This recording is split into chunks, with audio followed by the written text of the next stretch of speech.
Welcome to the first weekend in June edition of YCN Vermont Wrap. A failed gun rally, a failed drug dealer, $10,000 payoffs, and more Vermont layoffs.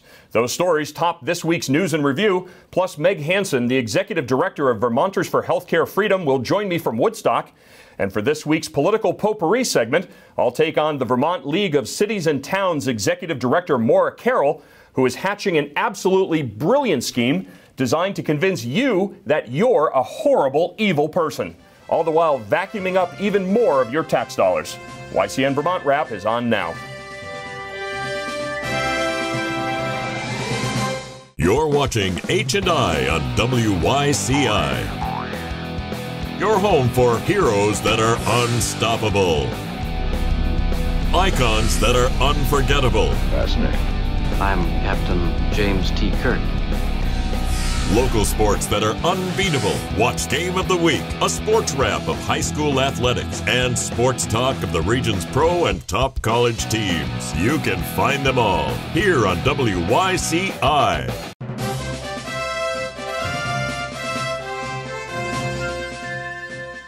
Welcome back to YCN Vermont Wrap. I'm Keith Hanson.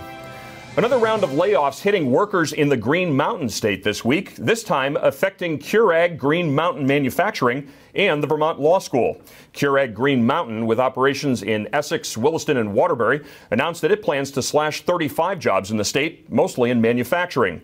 State Labor Commissioner Lindsay Curie told the Associated Press those layoffs would come from all three of the Vermont-based plants in a move that Curag spokesperson Katie Gilroy called, quote, a target headcount reduction. The Vermont Law School announcing it, too, would reduce its workforce in what is being called a cost-saving faculty restructuring. Those cuts, the number of which remain unannounced, are expected to come at the end of the month. The law school, which was founded in 1972, has been conducting what are known as work redesign efforts, which seek to consolidate job descriptions, cross-train employees in other skills and disciplines, and then follow up with job eliminations. The school is undergoing that staff restructuring in an effort to adapt to a downturn in enrollment trends nationally. Sometimes attracting new talent and new taxpayers requires a degree of fresh and innovative thinking. Well, in an effort to lure fresh meat to the state, Governor Phil Scott signed Senate Bill 94 into law this week. That bill, titled the Remote Worker Grant Program, commits the state of Vermont to paying people up to $10,000. That's if they move to the state, work remotely for an out-of-state employer, work in a home-based office or shared co-op styled workspace, and remain in Vermont for 2 years. The grant is designed to cover moving expenses, computer software purchases, broadband access and high-speed internet upgrades, and memberships in shared workspace facilities. That bill, which kicks in as of January 1st, has budgeted funds for up to 100 new workers enrolled in the first 3 years and 20 enrollees every year thereafter. Commit a crime, get kicked loose on personal recognizance bail with conditions of release. Then get popped with over 1,000 bags of heroin and get kicked loose again. That's the way life goes for 25-year-old Tyler Titague of Bethel. Titague was stopped by troopers shortly after 1 a.m. on Interstate 89 in Sharon this past Wednesday for a minor traffic infraction. State Police K-9 unit gave the suspect vehicle a quick sniff and alerted to the presence of narcotics. A search of the vehicle produced 1,050 bags of heroin, along with crack cocaine and marijuana. Titague was charged with possession of heroin, trafficking heroin, importation of heroin into the state, possession of crack cocaine, and driving on a suspended license. Oh yeah, and violating conditions of release from a previous arrest. So they give him new conditions of release and kick him loose on a notice to appear. Again. Both he and his man bun are due in Windsor Criminal Court on the 14th of August. Last week, we told you about the planned gun rally on the steps of the State House in Montpelier.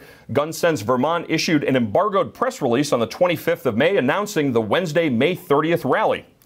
Well, here's a picture of the rally taken at 3:15 p.m. that afternoon, roughly 15 minutes after the rally was supposed to start. Well, that is one hell of a turnout. Now, if you look really, really closely at the right side of the image, you can see the litter Gun Sense members left. They literally planted these little white flags and then took off. Of course, leaving it up to State House workers to remove the flags. Nice job, Sharon Panich. Keeping it classy, I see. We're going to take a quick break, but when we return, Meg Hanson, the Executive Director of Vermonters for Healthcare Freedom, will join me from Woodstock. We'll talk about Vermont's plan to get its prescription drugs from the Great White North. We'll be right back with more YCN Vermont Wrap after this.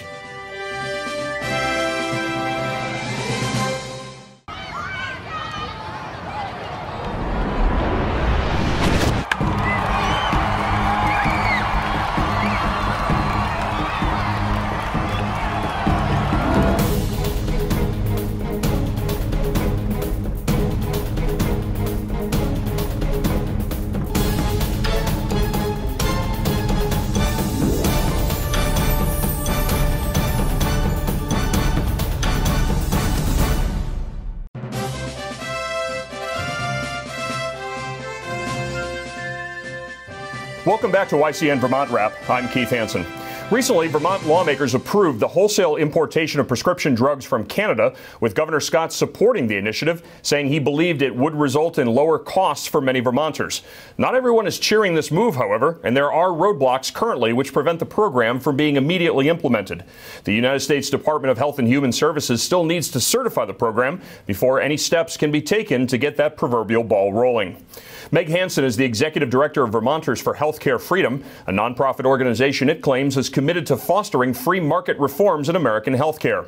Meg recently penned an op-ed which describes the whole drug importation plan as tantamount to a whack-a-mole operation. Meg joins me from Woodstock, Vermont. Meg, welcome to YCN Vermont Wrap. Thank you for having me. Thank you. So, for the benefit of the viewers who are not familiar with exactly what this drug importation, and I'm going to call it a scheme for lack of a better term, what exactly does this drug importation scheme, and what's the value of this program overall? So, as you mentioned, in May, Republican Governor Phil Scott signed the nation's first law allowing wholesale imports of U.S. prescription drugs from Canada. So these are drugs that were first sold or exported to Canada, and this scheme would allow the re-importation of those drugs. With the exception of 2 House Republicans, 170 legislators in both chambers voted yes to this illegal measure. I say illegal because federal law prohibits states from importing prescription drugs from abroad because the U.S. government cannot guarantee the safety or authenticity of drugs brought in through such schemes. And you're right, scheme is the right word. This program, though, will not see the light of day because the U.S. Department of Health and Human Services, or HHS, will refuse permission. In addition, the legislature has not established any funding mechanism. So this is a political gimmick that attracted national media headlines for a day and allows legislators to push the narrative that they care and that they did something about high prescription drug prices when in fact they did nothing. So just a point of clarification, now these are not drugs that are being manufactured outside of the United States. These are pharmaceuticals that are being manufactured in the United States, exported to Canada, and then being re-imported from Canada back into the United States, specifically Vermont. Is that correct? Yes, that's correct, because Canada has a single-payer system that enforces state-mandated price controls on prescription drugs that they buy from the United States. We don't have price controls here. So the idea is to bring in a sort of backdoor implementation of price control by getting artificially price-controlled drugs from Canada into the U.S. market. I guess the logical question at this point, Meg, would be, for my understanding, and I mean, I understand as a conservative, a lot of people think I have a small brain here, but as a fiscal conservative, every time you add an additional distribution point or set of hands onto a commodity, it necessarily increases the costs because of the material and time and labor and fuel and all of the other ancillary costs wrapped up in handling that commodity. Why does Vermont think that this is going to be any different? You're right. You're right absolutely about the distribution process, and complicating it further creates more problems. One factor that's really disconcerting is the fact that large-scale counterfeit operations that sell fake, contaminated, and contraindicated drugs have in the past co-opted importation programs. This is why 5 FDA commissioners have warned that drug importation opens the door to an American public health catastrophe. Let me make this real. Illegally manufactured fentanyl and heroin smuggled from China and Mexico are ravaging Vermont homes and communities. Importation creates a new pathway that smugglers and other bad actors can take advantage of. In any case, this program, which aims to lower prescription drug prices, will not achieve this objective. In order to achieve meaningful and lasting reform, we need to remove factors that keep drug prices artificially high. We need to eliminate 1, invisible middlemen that take part in closed-door price negotiations between insurance companies, drug makers, and pharmacies. 2, we need to get rid of existing regulations. And 3, brand name drug monopolies. These steps promote transparency and competition in the American marketplace so that patients can have greater access to cheaper medicines. Meg Hanson, the Executive Director for Vermonters for Healthcare Freedom, joins me from Woodstock. We have to take a quick break. When YCN Vermont Wrap returns, more with Meg Hanson. You're watching H&I on WYCI. Your home for heroes that are unstoppable. Icons that are unforgettable. Fascinating. I'm Captain James T. Kirk. Local programs that are unbelievable. The Kearsarge Chronicle, the Who, What, Where, and When show, and YCN specials. You can find them all here on WYCI.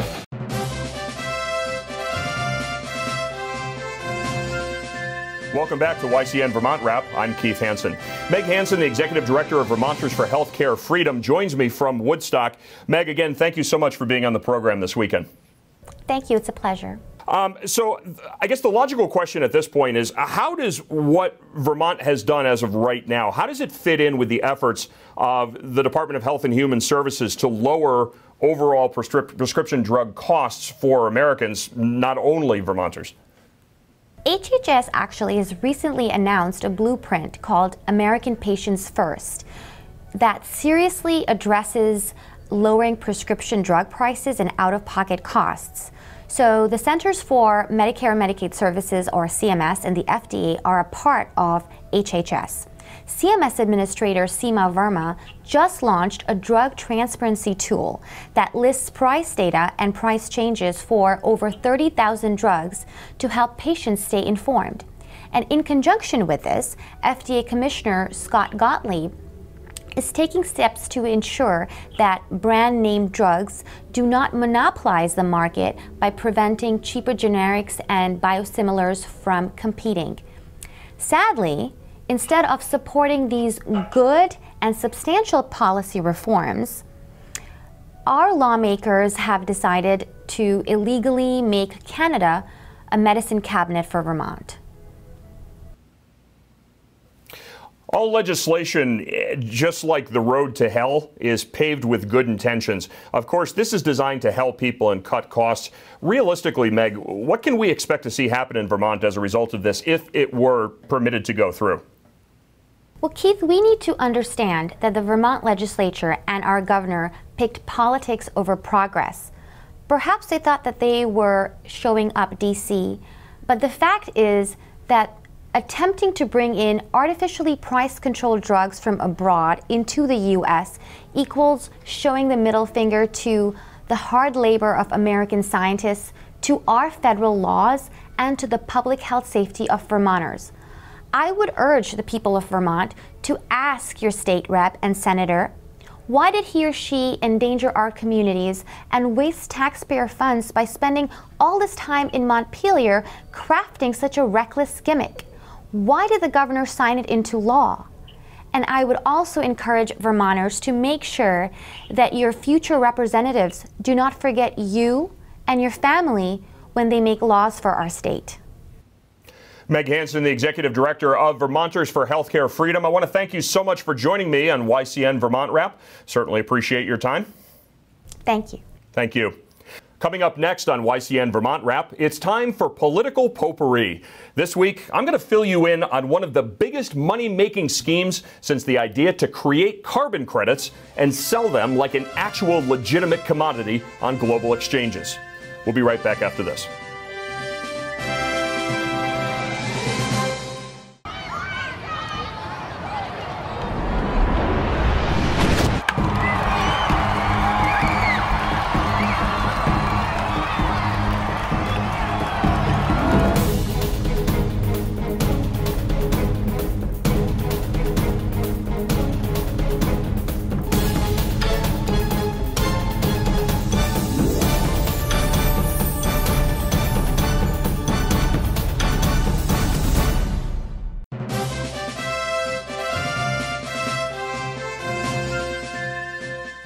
Welcome back to YCN Vermont Wrap. I'm Keith Hanson. In researching topics for this week's Political Potpourri segment, I had to stop and take pause, and then, truthfully, bask for just a moment in the sense of gratitude that this program is centered on the political and social and economic news and issues that the residents of Vermont face each and every week. And it's for that fact that I'm grateful.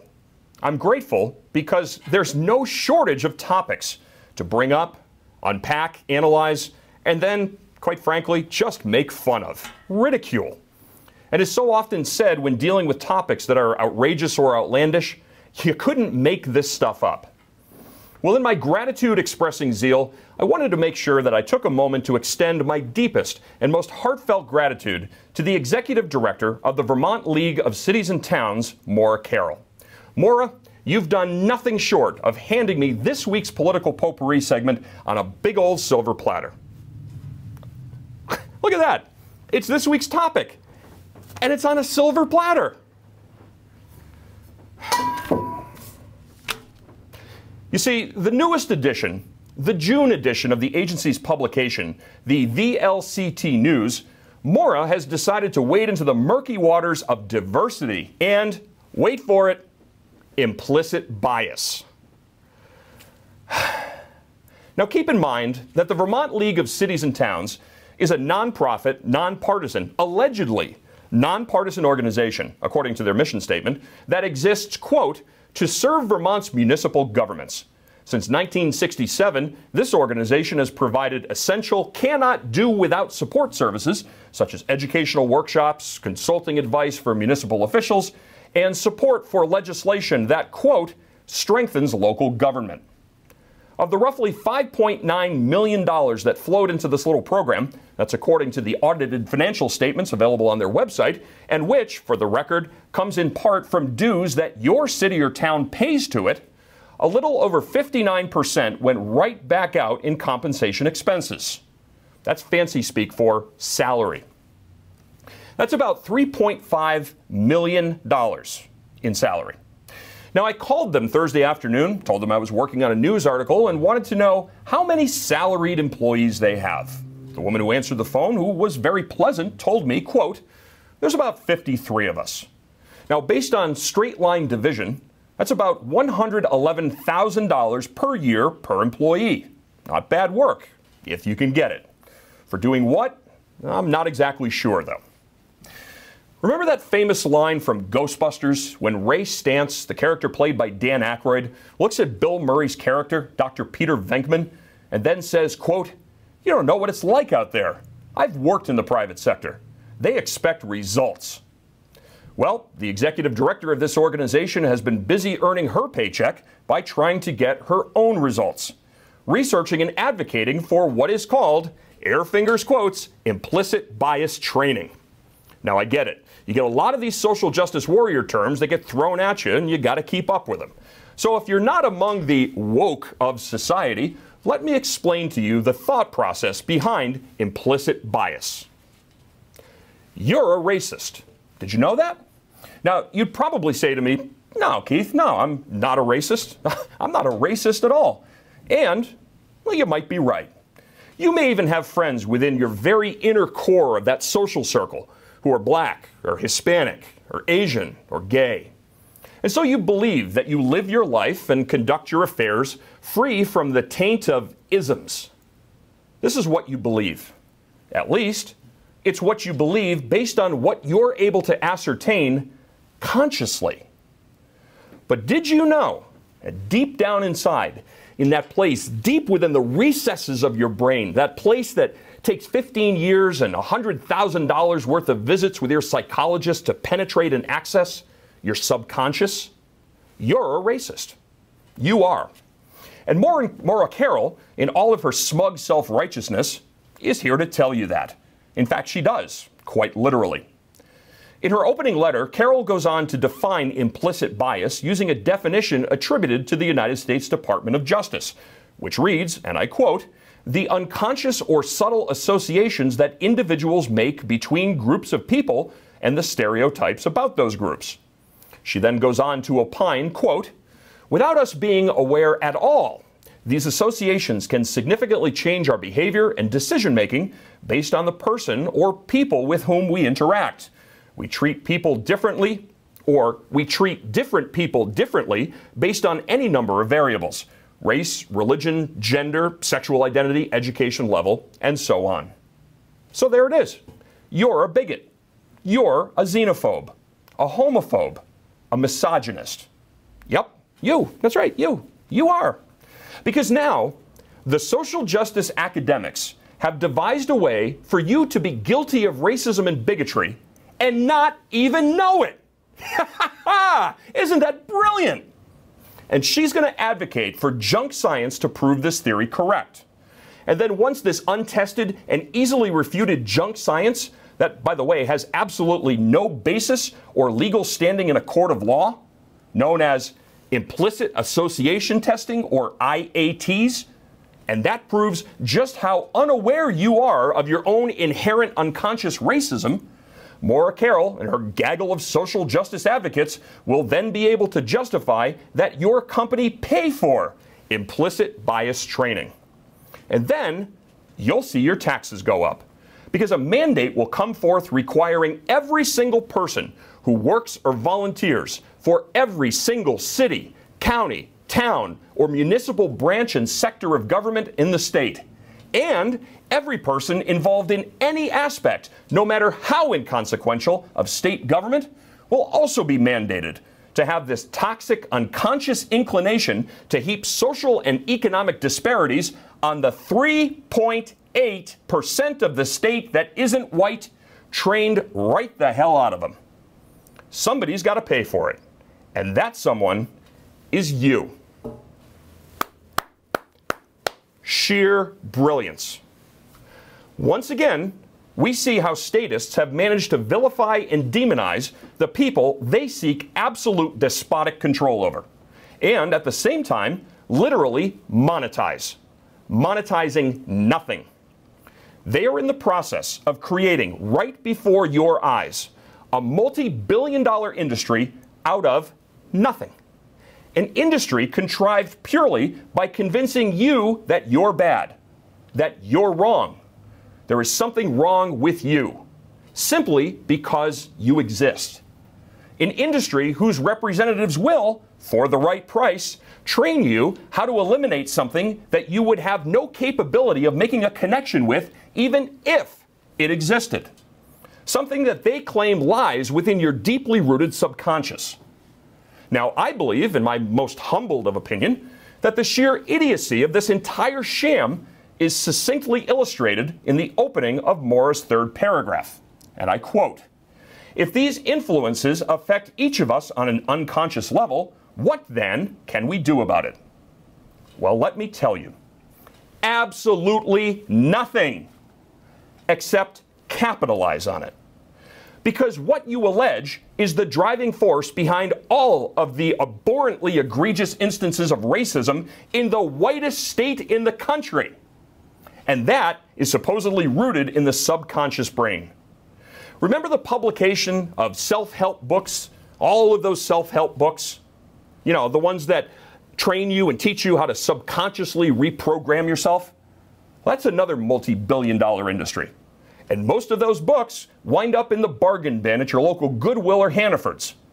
People waste good money on it, realize that it's junk, and then they junk it. Just like the burgeoning industry of implicit bias training. Now, some of you will leave comments or send in your email with the "aha, I gotcha" message. Because you'll say I contradicted myself. So I'll go ahead and I'll address that right now. Yes, I did say that the concept of implicit bias is junk science. And yes, it has no legal recognition or admissibility in a court of law, despite the Department of Justice providing a definition for that term. It's important to understand the reason, and more importantly, the context in which the term was defined. In a June 27, 2016 press release, Obama's then Attorney General, Loretta Lynch, called for implicit bias training for over 28,000 FBI, DEA, ATF, and U.S. Marshal Service employees as part of the ever-progressive fuzzy pink bunny approach to law enforcement called, and I quote, fair and impartial policing.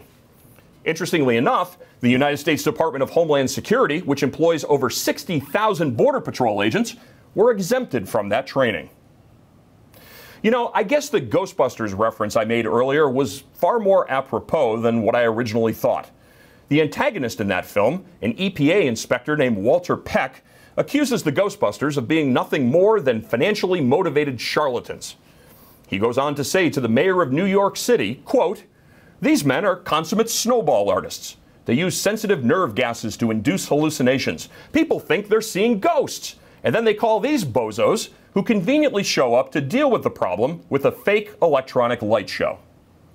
Well, Maura Carroll is a Ghostbuster of sorts.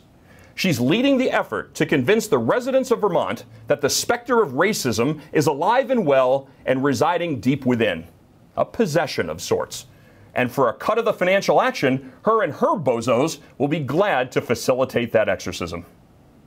That's going to do it for this week's edition of YCN Vermont Wrap. As always, be sure to share your thoughts with me. Email is keithontheair@gmail.com. That's keithontheair@gmail.com. Be sure to let me know the town that you live in as well. And be sure to follow me on Twitter @RealKeithHanson. That's @RealKeithHanson on Twitter. Have a great weekend, everybody.